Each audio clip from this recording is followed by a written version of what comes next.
Hola, voy a conversar hoy un poquito sobre lo que es urbanismo.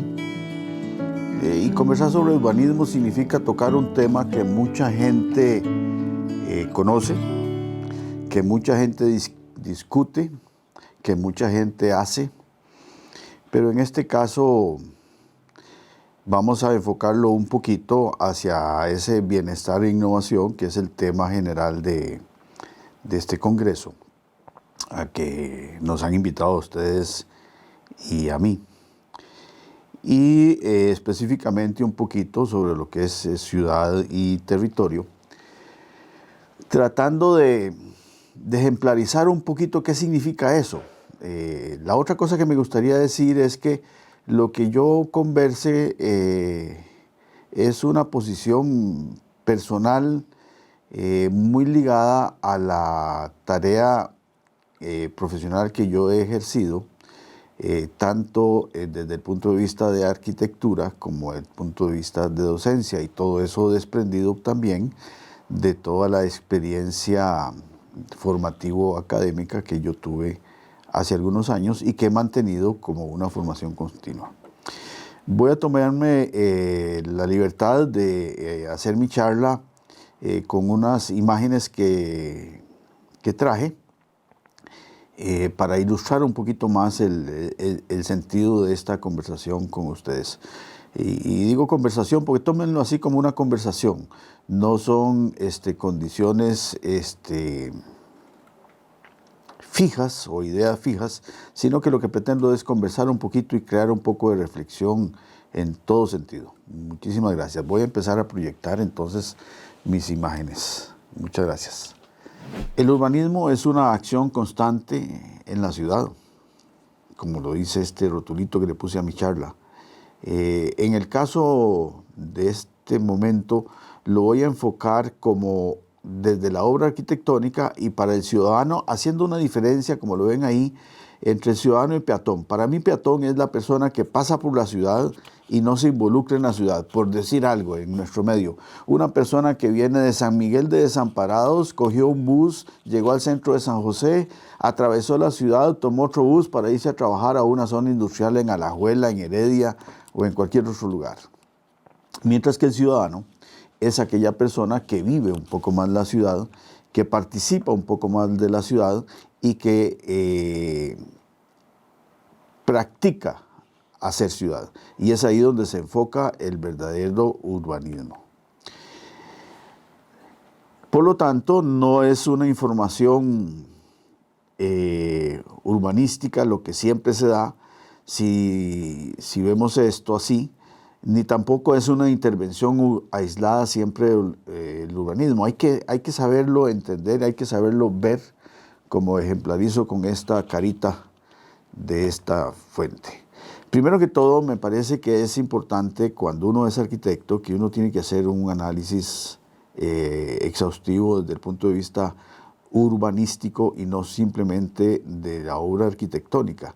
Y que esto es básico para que podamos entonces involucrar nuestra obra arquitectónica con la ciudad. Y de eso se trata, involucrar nuestra obra arquitectónica con la ciudad, y eso es lo que nos va a dar un bienestar, eso es lo que nos va a dar muchas veces innovación.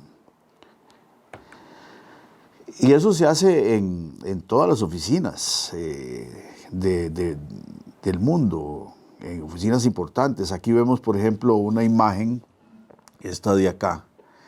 Esto es tomado en la oficina de Richard Rogers. Ahí pasan horas de horas discutiendo sobre toda esa intervención de la obra arquitectónica en el medio, en la ciudad.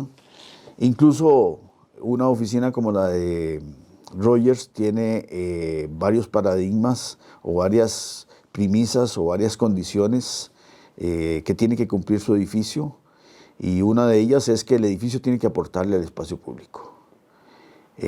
Otras que ya ustedes conocen o que menciono es, por ejemplo, una separación total entre las partes de los servicios y las partes de uso del edificio, como sucede un poco en el centro Georges Pompidou.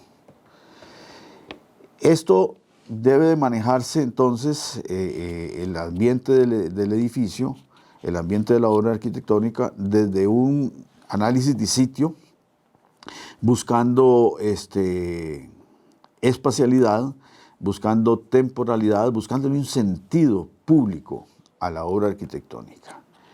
El urbanismo moderno lo que hace entonces es identificar un poco la obra, influenciar un poco el lugar y crear nuestro contexto.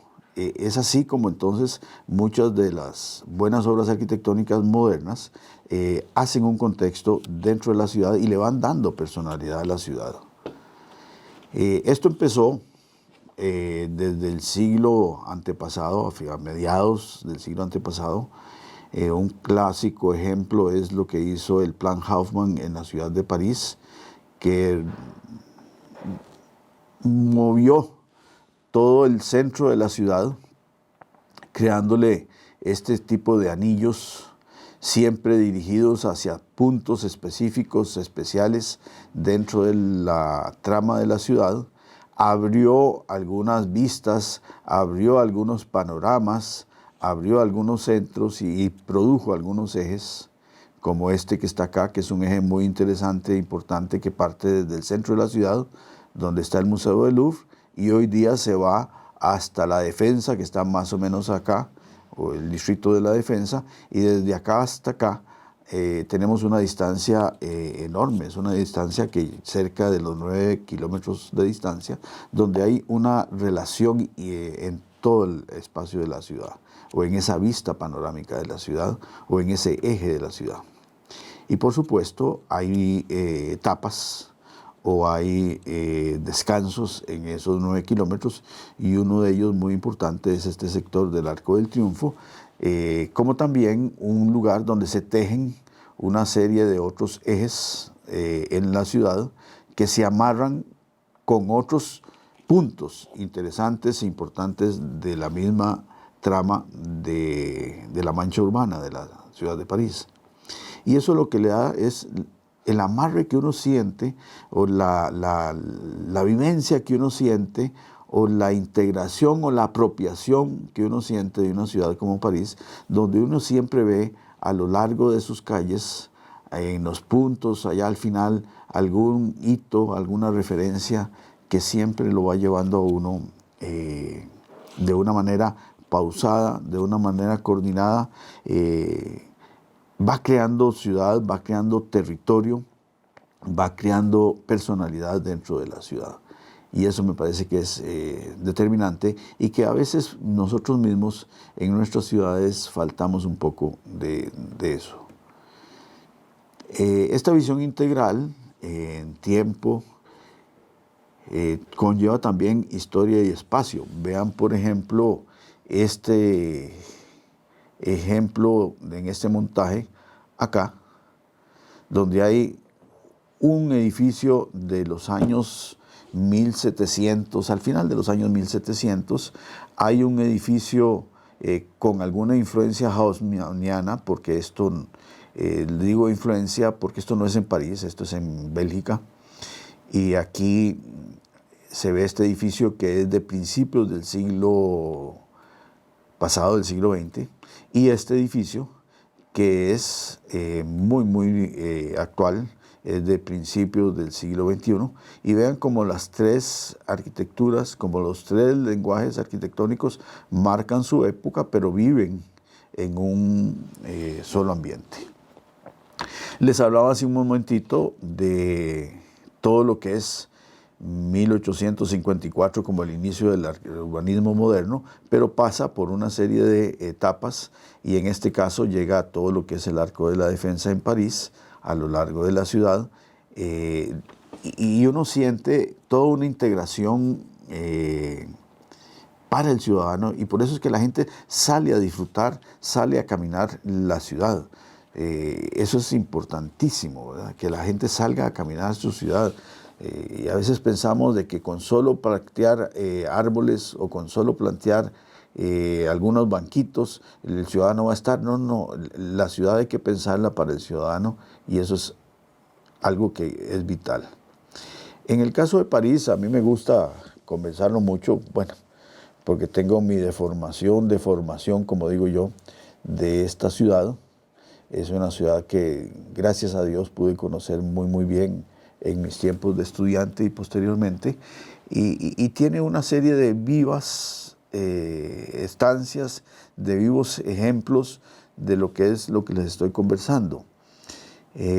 Otra ciudad que es importante y que tiene también grandes cualidades es todo el ensanche que se le hizo a la ciudad de Barcelona en 1859 y que es vigente hoy día. Tenemos hoy la Supermanzana, que es una agrupación que se ha hecho de pequeñas manzanas unidas, creándoles peatonalizaciones, creándoles circulaciones restringidas de vehículos, creándoles alguna personalidad y eso nos da una ciudad muy viva, una ciudad que el ciudadano aprende a caminar, que una ciudad donde el ciudadano aprende a vivir, una ciudad donde el ciudadano aprende a convivir, pero sin olvidarse, por supuesto, de los grandes ejes organizadores, ordenadores de todo ese territorio.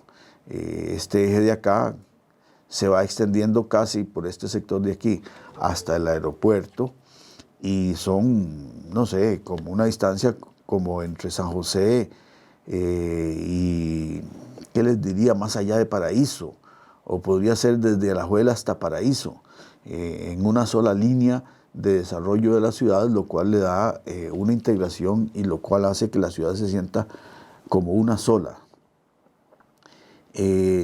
Barcelona tiene también, dentro de esta condición de innovación, una serie de petitorias que se le hacen o de reglas que se le hacen a los edificios. No solamente los del Plan Cerdá, que son todos estos que están por aquí, sino los nuevos edificios también tienen que ver con asoleamiento, tienen que ver con ventilación, tienen que ver con personalidad. Todos estos colores, por ejemplo, que están aquí, significan diferentes usos dentro del edificio. Por ejemplo, toda una parte comercial, toda una parte de servicios, algunos niveles sociales, algunos niveles socioeconómicos puestos en sus partes altas, pero también este corte 45 que permite que la fachada del edificio del frente a una acera no esté escondida contra el sol y le permite que todos los edificios tengan soleamientos. Lo mismo que se ubicaron las manzanas con un norte establecido para que todas tengan esta posibilidad de luz solar durante todo el día. Si no lo tienen en la mañana, lo tienen al mediodía, y si no lo tienen ni en la mañana ni al mediodía, lo tienen en la tarde. Entonces se va dando toda una relación de sostenibilidad con el edificio y con el crear de la ciudad. Eso significa también que para innovar esta arquitectura en su contexto y en sus condiciones, el arquitecto tiene que ver su obra, por supuesto en el sitio, pero no debe de olvidarse de una serie de otros hitos, de otros sitios importantes de la ciudad, y eso es lo que le da integración a la ciudad, integración al paisaje urbano, y eso es lo que crea ese paisaje urbano tan importante y ese espacio público del cual debemos de disfrutar. A veces pensamos, o se tiene que nos dan un plano de catastro, pensamos en el plano de catastro como sus coordenadas de lote o de sitio o de predio, y pensamos en el diseño interior, pero no vamos más allá. Yo creo que no es eso, que tenemos que ir un poco más allá. Tenemos que buscar integraciones. Esto, por ejemplo, es en la ciudad de Londres. Aquí está el ayuntamiento, un edificio muy interesante de Norman Foster, un poco controversial quizás por su forma, pero si uno analiza el edificio por su forma, si uno analiza el edificio en su contexto, si uno lo analiza en búsqueda o en animación o en amistad con otros edificios o con otras directrices o con otras visuales o con otras panorámicas, uno ve que está todo realmente integrado, porque todos estos otros edificios tienen su propia personalidad, pero tienen que ver con este. y este tiene que ver con estos, y todo esto tiene que ver con todo esto. Vean, por ejemplo, este edificio de acá, voy a tratar de hacer unas rayitas a ver si esta maquinita me lo permite. Vean, por ejemplo, cómo esta curva de este edificio se mete aquí, hace esto y se tira para allá, pegando un poco en la base de este otro edificio. Aquí se integra entonces con esto aquí, se integra con este otro aquí, se integra con esto otro acá, y entonces se van logrando armonías entre esos edificios, pero también se logra crear otra serie de ejes, como es por ejemplo este eje. Perdonen la línea tan... estoy dibujando con el mouse. Se logra crear toda esa línea.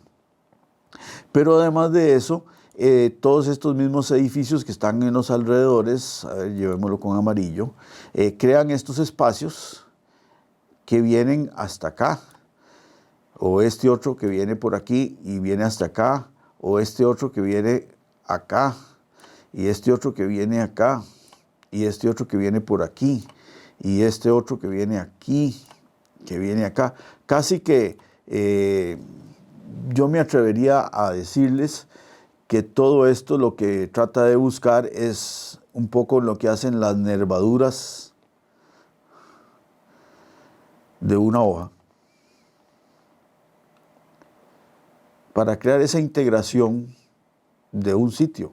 Eso me parece a mí que es maravilloso y que ahí nosotros en nuestro medio deberíamos de buscarlo.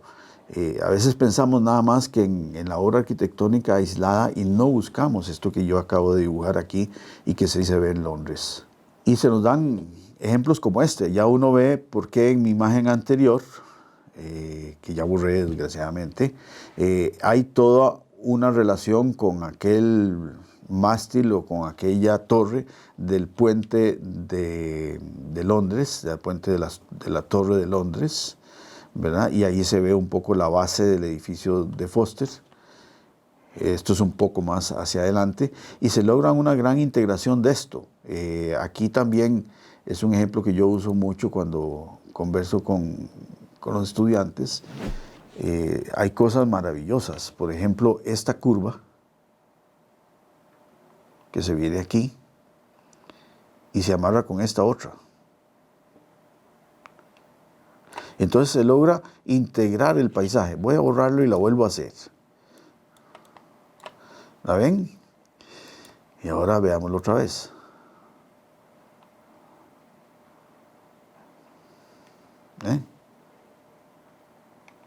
Se logra entonces una arquitectura de los años 2000 con otras arquitecturas de siglos atrás incluso.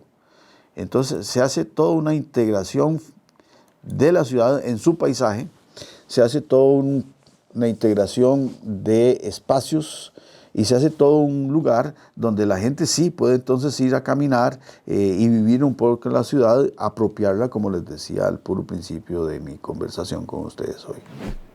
Eso mismo sucede, como les decía hace un ratito, en un caso para mí excepcional, que es la ciudad de París. Este sector de acá corresponde a esto de acá.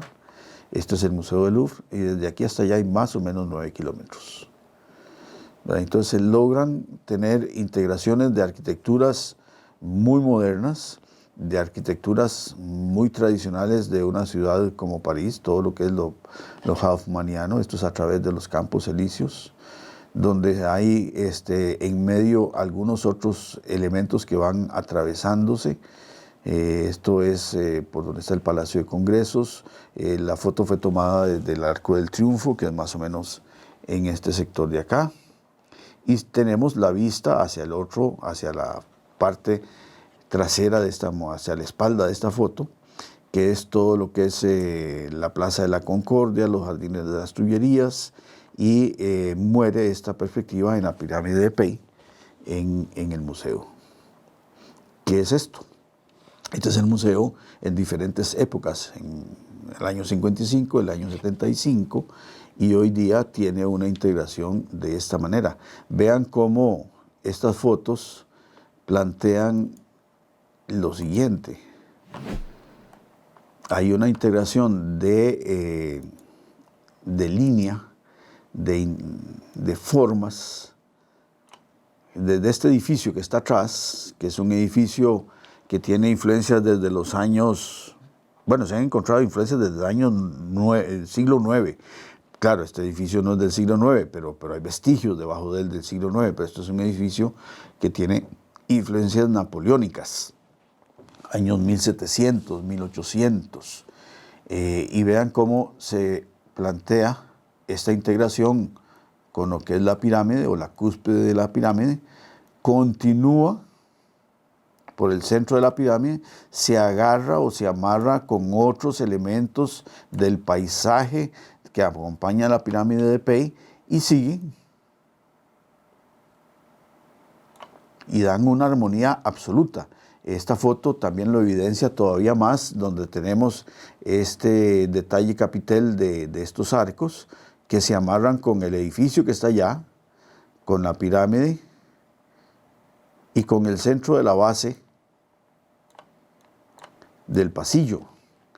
Eso es magistral para mí. Eso, cuando yo lo veo, me causa una admiración tan grande de ver la sensibilidad con la que todos estos arquitectos hacen ciudad. Y eso es ciudad y territorio. Eso es crear espacio urbano. Eso es crear integración. Y lo hacen también otros arquitectos, como Jean Nouvel. Jean Nouvel, a veces yo me pongo a pensar que no me gusta mucho la forma de sus edificios, pero la arquitectura no es solo la forma, la arquitectura no hay que verla así. En este caso, que es el Museo de la Quai Branly de Jean Nouvel, un magnífico edificio, está integrado a esta caserna que es del siglo XVI-XVII, está integrado a estos edificios que son 1, 2, 3, 4, 5 edificios de la época haussmanniana. Estos edificios para acá fueron construidos entre 1890 y 1919. Son estos que están aquí. Este edificio es esta esquina y esta otra esquina es este de acá. Pero el edificio de Jean Nouvel, vuelvo a utilizar el dibujarles con el mouse, plantea cosas magistrales. Coge aquella fachada y es con la línea que crea esta fachada del edificio. Coge este patio de estos edificios y es de donde nace esto. Coge este otro edificio y sus patios y es donde nace esta línea. Coge, aquí hay otro patio y lo integra a su patio. Aquí hay otro patio y lo integra a su patio. Eso es todo esto que se da en esta maraña o en este hilvanaje de espacios que se dan alrededor de edificios muy viejos con un edificio muy moderno. Y allá está la calle que da con el río Sena. Entonces, Jean Nouvel le hace una reverencia y le hace una curva al edificio para seguir conversando con la calle. Y hay también una relación, pongámoslo con un verde para que lo sintamos un poquito mejor, entre toda esta zona verde, entre toda la zona verde que está del otro lado y en el río Sena que va por este lado de acá. Y entonces se logra una integración del edificio en este sentido, en el paisaje urbano, pero también Jean Nouvel crea todo este jardín y de esa manera le da una reverencia a los edificios que están al frente de este patio o de esta fachada con patio y logra ir integrando, creando espacios maravillosos. No lo tengo en esta foto, ni lo tengo en otras fotos hoy, pero aquí hay toda una pared de vidrio, toda esta que está acá. Marquémosla con un celeste para que ustedes la vean más. Es toda esta que está aquí. A ver qué pasó con el celeste. Pareciera que ya. Sí. Todo esto es una pared de vidrio. Y por cierto que en este punto aquí arriba, donde la máquina no me deja llegar, aquí, se integra con esta pared del edificio de esta caserna. una integración que es milimétrica. Entonces uno ve todo esto y uno dice, hombre, qué edificio más bien integrado. Y este edificio también tiene esto de aquí. Voy a borrarlo un poquito para que lo vuelvan a ver. Ven esta herida, yo le llamo el machetazo. Esta herida o este accidente en esta arquitectura que produce toda una vista desde este sitio para acá, por lo alto, y llega hasta la Torre Eiffel, que está como a unos 400, 500 metros de distancia. Y todo este plato que está aquí también es un restaurante que logra toda esa vista hacia la Torre Eiffel, hacia aquel fondo donde está la vegetación del río, y hacia este otro lado que logra ver lo que se llama la Tour Montparnasse y otros espacios interesantes de la ciudad de París que hay a los alrededores de este edificio. La Biblioteca de Francia, de Dominique Perrault. Este es un edificio magnífico. Voy a dibujarles un poquito el concepto de él. El concepto del edificio son 4 volúmenes a partir de un solo volumen. Voy a dibujarlo encima de todo esto. ¿Qué color estoy usando ahorita? Celeste. Está bien. Pongámosle un rojo. Es una gran plaza o un gran espacio que se le rescató a la ciudad. Es todo este sector. Y Perrault lo que hace es que toma este punto y crea este edificio, toma este otro punto y crea este edificio, toma estos otros edificios aquí y hace exactamente lo mismo.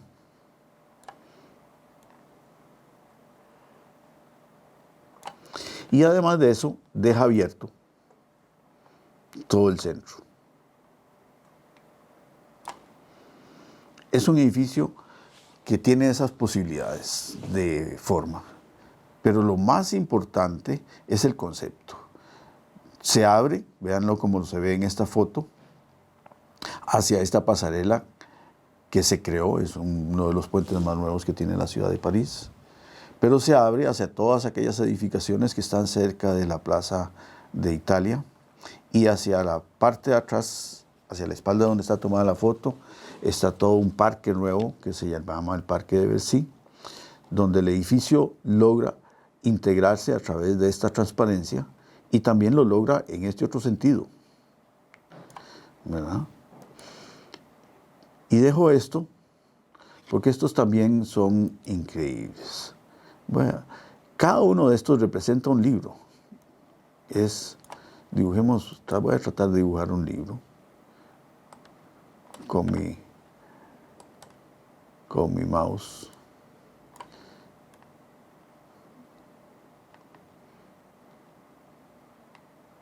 Ahí. Y por aquí la otra portada, las páginas del libro. Entonces él dice, en su concepto, de que cada uno de estos edificios es un libro, es un acervo. Y entonces, por decir, no me acuerdo el nombre exacto de cada uno de estos acervos, ni si es exactamente lo mismo, pero este es el acervo donde está todo lo que es las letras, este es todo lo que es las ciencias, esto es todo lo que es la ciudad y naturaleza, y este es todo lo que es historia. Entonces, a través de eso, logra integrar su edificio en una sola forma, a pesar de que estos edificios son monstruosos y están muy separados. Vean, por ejemplo, 1, 2, 3, 4, 5, 6, 7, 8, 9, 10, 11, 12, 13, 14, 15, 16, 17, 18, 19, 20, 21, 22, 23, 24, 25 pisos hacia arriba y todavía hay 6 pisos hacia abajo. La escala también es importante en estos edificios. Y entonces logra hacer obras arquitectónicas que tienen que ver con el paisaje, obras arquitectónicas que son innovadoras. Ahí se ve más claramente también. Allá se ve el Panteón, Allá se ve otra zona y se ve, lo tapa este edificio un poquito la Torre Eiffel, pero se logran esos espacios. Este es el espacio central, ¿verdad? Y entonces el propósito de estos diseños es claro, ¿verdad? Es crear un núcleo de proyecto, porque tiene que hacer un proyecto el arquitecto, pero también le integra naturaleza, le integra el contexto y hace una arquitectura monumental, sí, porque es muy grande, pero es una arquitectura que tiene un respeto, que tiene amor por la ciudad, y uno ve cómo los parisinos o la gente que visita el lugar se apropia de todas estas plazas, o en todas estas plazas de un momento a otro aparece un mercado de literatura o una exposición de manualidades o de artesanías o de pintura o de arte, o se hace un concierto, etcétera, etcétera. Es eso lo que estamos buscando. Es ahí donde yo creo que las ciudades nuestras están fallando. Esto es otro ejemplo muy lindo. Es el Museo de la Acrópolis de Bernard Tschumi, obviamente en Atenas. La Acrópolis. Aquí hay un teatro, es este mismo en esta especie de plano, y el Museo de Tschumi. Resulta ser que la posición del museo, la posición del volumen más importante del edificio, está exactamente ubicado, exactamente en la forma que está el Panteón. Y de aquí a acá hay 500 metros. Entonces, cuando uno está ahí, uno siente esa integración de su edificio, lo ven aquí, con el Panteón. Hay un respeto. Y las dimensiones de este espacio son exactamente las mismas dimensiones que hay de aquí a acá. Y luego empieza a crearle a su edificio toda esta zona, que es una zona donde hay una terraza con un café, donde suceden muchas otras cosas hacia allá, pero también este edificio abrió todo este otro espacio a los alrededores y logró vitalizar todo este otro barrio de los alrededores y logró integrar todo este sector y logró visualmente integrar también los dos edificios. Este es un edificio que vale la pena estudiar un poquito, si tienen la oportunidad, yo se los recomiendo para que vean por qué es que entonces, a pesar de que alguna persona puede decir que no le gusta mucho la arquitectura de Tschumi, cuando uno analiza todas estas condiciones, uno ve que son arquitecturas de gran concepto, ¿verdad? Aquí hay un fotomontaje muy interesante que ilumina todo lo que les estoy diciendo, ¿verdad? El edificio, los pasillos que tiene alrededor de todas las salas de exhibición del museo, con la posición de la Acrópolis, y la posibilidad que tienen esos pasillos y todos los elementos que están dentro del museo de vincularse visualmente entre sí. Y dicho sea también, se hizo un estudio y entonces todas estas ubicaciones de todos estos vestigios de arte o de parapetos que tenía la Acrópolis y que están hoy día en este museo, están ubicados en la misma posición real que tenían con relación al museo en relación al monumento de la Acrópolis en el museo. Este es nuevamente un edificio de Jean Nouvel, ahora en Madrid. Y empiezo por esta foto aquí abajo. Jean Nouvel lo que hizo fue que descubrió, se compró toda una manzana y se quitó. Debajo hay un parqueo de 5 o 6 pisos. Allá al otro lado, este edificio que antes no se veía, es un hotel. En alguna oportunidad me comentaron que las habitaciones de ese hotel que está frente a la estación Atocha costaban como $30, $50. Y hoy día estas mismas habitaciones cuestan de 100 a 200 dólares la noche. ¿Por qué? Porque ahora tienen un paisaje que ver. Antes no tenían más que ver la fachada de otro edificio que estaba a 16 metros de distancia, separados por una calle.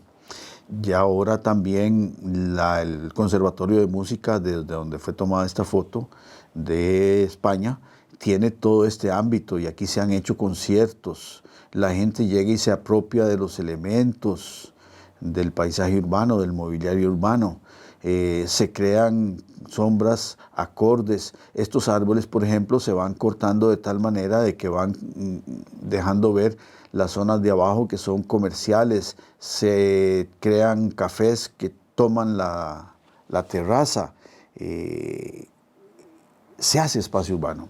Y sobre todo, me vengo ahora para acá arriba con un dibujito de rayitas, siempre pidiéndoles dar disculpas porque dibujar con el mouse a mí se me hace difícil, pero creo que es interesante mostrarlo.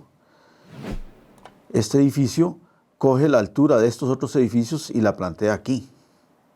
Esta altura es la altura de estos edificios. Hay un hecho de distancia que no lo permite ver claramente, pero sí se ve cómo este friso o esta cornisa del edificio del viejo del Museo de la Reina Sofía es amarrado por el techo del edificio de Jean Nouvel.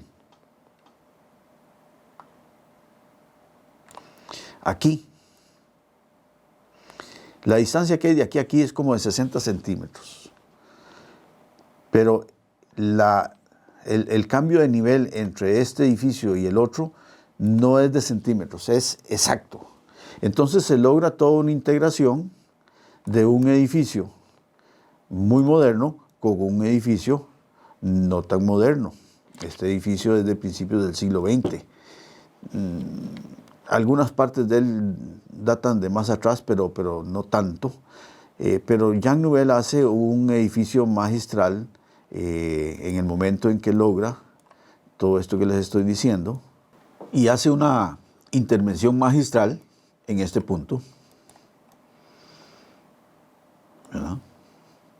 Pero también crea todo un ambiente de vestíbulo que no tenía este edificio por esta parte de atrás. Todo este volumen de aquí es una biblioteca y una librería. Por allá hay un teatro, que es este sector de aquí, que es un auditorio magnífico. Y va creando en todo su contexto edificios o elementos. Son todos los ascensores, que lo que hace es simplemente adosarlos al edificio viejo. Esto es al otro lado de esta fachada. Y en el parqueo tiene todo este sector, que son las chimeneas que le producen el cambio de aire a los 6 parqueos, a los 6 pisos de parqueo subterráneo, pero también hay ascensores para ir hacia los niveles de ese parqueo. Entonces, se logra crear todo un andamiaje de espacios públicos, los cuales sirven para muchas cosas que no tienen exactamente que ver con el museo, sino que tienen que ver como se ve aquí, que tienen que ver con la ciudad, que tienen que ver con la escala de las aceras, que tiene que ver con las apreciaciones de diferentes edificios, con la integración de grandes espacios y de grandes monumentos y de grandes edificios entre sí, para ir creando esto que es ciudad y territorio. Entonces, siento yo que cuando uno hace arquitectura, uno tiene que pensar en esto. Esto obviamente es aquí en Costa Rica, pero vean cómo a la hora de hacer esta terraza se logra no continuar esta columna, sino que se rompe y se hace muy liviana para integrar todo este paisaje, ¿verdad? Se hace un pasamento o unos pasamanos un poco sobredimensionados, sí, pero es para remarcar el borde de la terraza, pero se deja una espacialidad abierta para lograr esa integración que les estoy hablando. Se hace territorio y se hace ciudad. Y eso mismo lo hacen algunos edificios. Me han dicho, es de don Humberto Malabasi. El INS me parece que es un ejemplo muy interesante.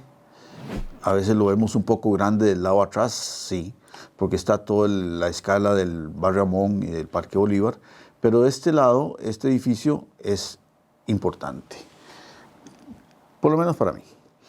¿Por qué es que es importante? Bueno, porque si ustedes han caminado, ustedes se dan cuenta de que esta acera tiene un revestimiento de unas baldosas que suben y entran al propio edificio.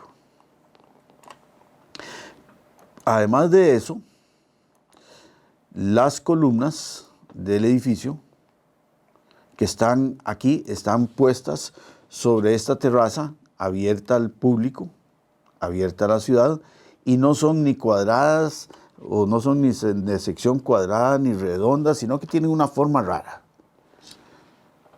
y le dan una personalidad a este espacio.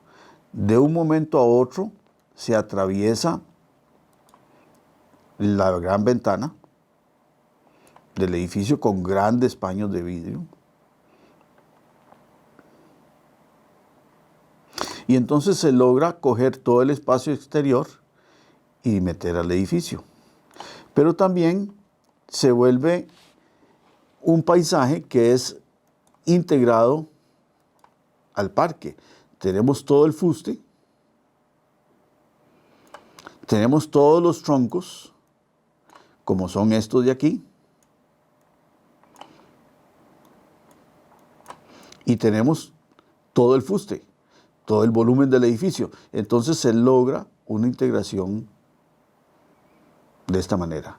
Qué importante sería que cada uno de nosotros hiciera un pensamiento de este tipo, como lo hizo don Humberto, y lograr hacer esto. Bueno, digo yo que lo hizo él.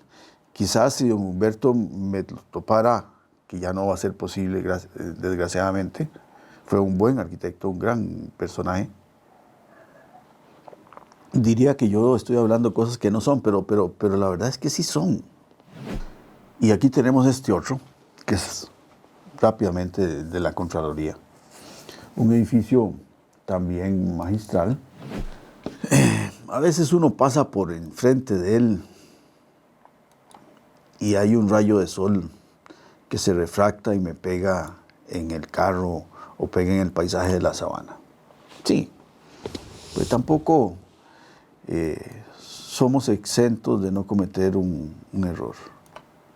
Pero también hay otras cosas importantes en este edificio. Es un edificio que es cerrado en este sector.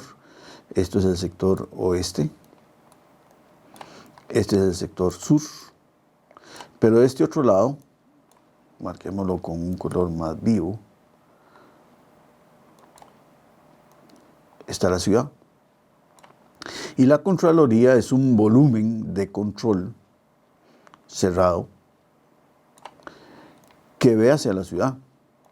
Está abierto hacia la ciudad, tiene transparencia hacia la ciudad. Entonces, el concepto del edificio de Raúl Godard es muy, muy claro, es muy directo.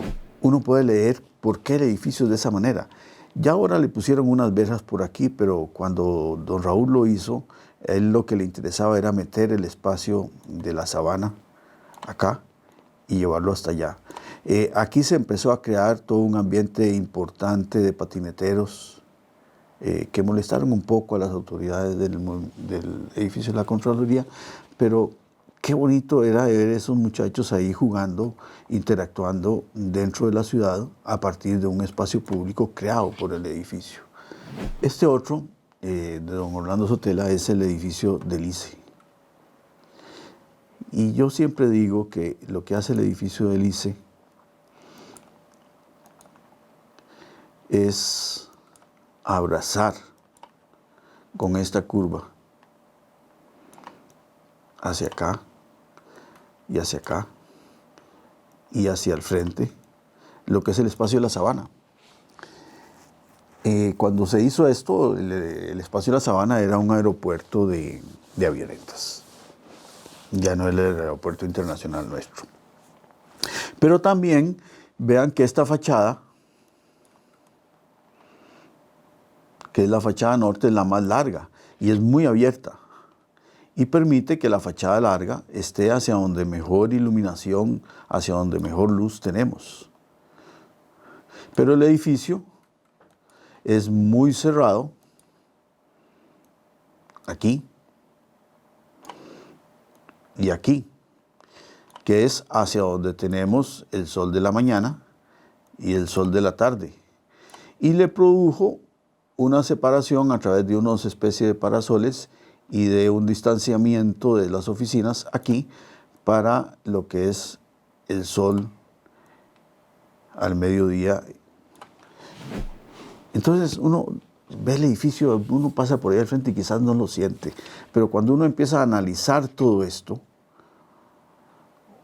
empezamos entonces a ver bienestar, empezamos a ver innovación, empezamos a ver ciudad y territorio, y eso es sostenibilidad, de alguna forma manejada por un arquitecto. Eso es más o menos lo que para mí significa el tema de este congreso. Es para mí lo que es urbanismo y lo que debe ser arquitectura. Es urbanismo moderno, y les he conversado de algunos ejemplos de lo que es hacer esto dentro de nuestras ciudades, y de algunos ejemplos que he tenido la oportunidad de analizar o de, gracias a Dios, de conocer a través de todos los años. Entonces, la idea es que arquitectura y urbanismo se llevan de la mano, hacen una composición, participa la historia, se crea el carácter y la personalidad de una ciudad, y por supuesto se crean grandes obras arquitectónicas que llegan a ser hitos como Ronchamp. Esa es la conversación que tenía con ustedes. Espero haber creado algunas ideas o algunas controversias, por supuesto, para que ustedes piensen un poquito en cómo nuestra arquitectura es sostenible, debe ser innovadora, debe dar bienestar y debe hacer ciudad para el ciudadano. Muchas gracias.